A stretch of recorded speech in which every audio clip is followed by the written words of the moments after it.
Les raisons d'espérer pour moi, c'est de voir que l'histoire des trois petits cochons continue d'être racontée aux tout petits et d'être répétée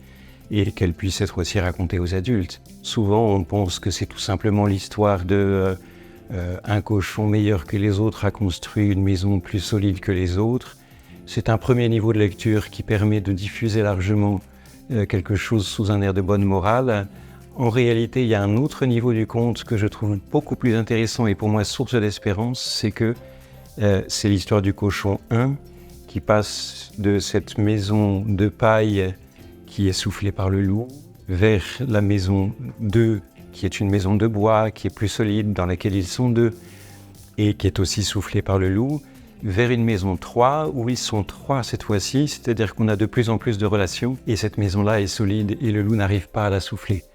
Alors je trouve la raison d'espérer, c'est combien cette histoire-là nous parle de nos expériences fracassantes, de nos expériences délabrantes, de nos expériences difficiles, et comment cette histoire de transformation nous aide à découvrir que chaque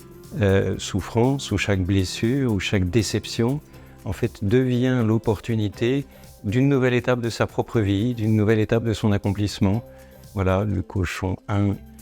sort de l'illusion qu'il s'était construite tout seul. Il entre tout d'un coup dans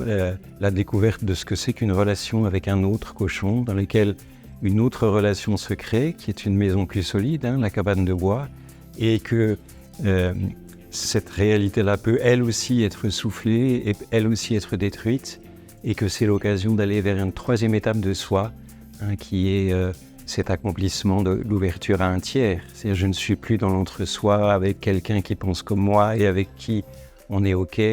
mais c'est aussi comment tout d'un coup, le 3 m'ouvre au monde.